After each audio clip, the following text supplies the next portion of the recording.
সুপ্রিয় দর্শক, অন্তর্বর্তীকালীন সরকারের উপদেষ্টা নাহিদ ইসলাম কি আসলেই বিবাহিত? কাকে বিয়ে করেছেন তিনি জানেন? আজকের এই ভিডিওতে আমরা নাহিদ ইসলামের ব্যক্তিগত জীবন সম্পর্কে জানব। বিস্তারিত জানতে ভিডিওটি না টেনে শেষ পর্যন্ত দেখতে থাকুন। নাহিদুল ইসলাম এক প্রতিশ্রুতিশীল ও প্রগতিশীল যুবক, যিনি তার উজ্জ্বল ব্যক্তিত্ব এবং সুনিপুণ নেতৃত্বে গুণের মাধ্যমে সকলের মাঝে পরিচিত।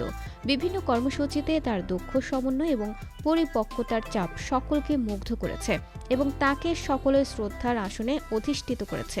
কোটা সংস্কার আন্দোলনের অন্যতম শক্তিশালী নেতৃত্বদাতা ঢাকা বিশ্ববিদ্যালয়ের প্রতিভাবান শিক্ষার্থী মোহাম্মদ নাহিদ ইসলাম ফাহিম মাত্র ২৬ বছর বয়সে তিনি দেশের স্বাধীনতা চেতনার এক উজ্জ্বল প্রতীক হয়ে উঠেছেন, যেখানে তিনি ১৬ কোটি মানুষের মুক্তির লক্ষ্যে স্বৈরশাসক শেখ হাসিনা সরকারের বিরুদ্ধে লড়েছেন। বর্তমানে তিনি বাংলাদেশের মানুষের কাছে মুক্তিদাতা হিসেবে পরিচিত।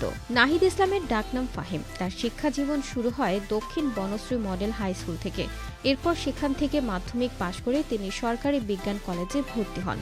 সরকারি বিজ্ঞান কলেজ থেকে উচ্চ মাধ্যমিক পাশ করে তিনি ঢাকা বিশ্ববিদ্যালয়ের সমাজ বিজ্ঞান বিভাগ থেকে মাস্টার্স সম্পূর্ণ করেন। ১৯৯৮ সালে জন্মগ্রহণ করা নাহিদ ইসলামের বাবা একজন শিক্ষক এবং মা ঘর সামলিয়ে সন্তানদেরকে মানুষের মতো মানুষ করেছেন। নাহিদ ইসলামের ছোট একটি ভাই রয়েছে। ব্যক্তিগত জীবনে তিনি বিবাহিত। নাহিদ ইসলামের বিবাহিত জীবন নিয়ে বেশিরভাগ মানুষ জানেন না।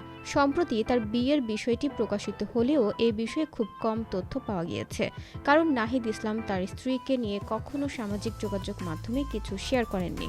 এছাড়া তার ব্যক্তিগত জীবনের বিষয় নিয়ে তিনি সবসময় অত্যন্ত সুশৃঙ্খল এবং ব্যক্তিগত বিষয়গুলো ব্যক্তিগত রাখার চেষ্টা করেন। সোশ্যাল মিডিয়াতে নাহিদ ইসলামের সাথে তার এক মেয়ে বান্ধবীর ছবি ভাইরাল হয়েছে, যা নিয়ে অনেকের মনে কৌতূহল জেগেছে এবং অনেকেই ভেবে নিয়েছেন এই ছবিটির মেয়েটি হচ্ছে নাহিদ ইসলামের স্ত্রী। তবে অনলাইনে নাহিদ ইসলামের স্ত্রী সম্পর্কে তেমন কোনো তথ্য পাওয়া যায়নি। তবে একটি ঘটনা খুবই উল্লেখযোগ্য। যখন ডিবি পুলিশ নাহিদ ইসলামকে অপহরণ করে নিয়ে যায়, তখন তার স্ত্রী এতটাই উদ্বিগ্ন হয়ে পড়েন যে বিকেল ৫টার সময় তিনি অজ্ঞান হয়ে পড়ে যান এবং রাত ৮টার পরে তার জ্ঞান ফিরে আসে। এই ঘটনা থেকে জানা যায় নাহিদ ইসলামের সাথে তার স্ত্রীর সম্পর্ক অনেক ভালো। আমরা সবাই নাহিদ ইসলামের দাম্পত্য জীবনের জন্য আন্তরিক শুভেচ্ছা জানাই এবং দেশের উন্নয়নের জন্য তার অবদানকে সমর্থন করি। তো বন্ধুরা, অন্তর্বর্তীকালীন সরকারের উপদেষ্টা নাহিদ ইসলামকে আপনার কেমন লাগে জানিয়ে দিন কমেন্ট করে। আর ভিডিওটি ভালো লেগে থাকলে একটি লাইক দিয়ে চ্যানেলটি সাবস্ক্রাইব করুন। ধন্যবাদ।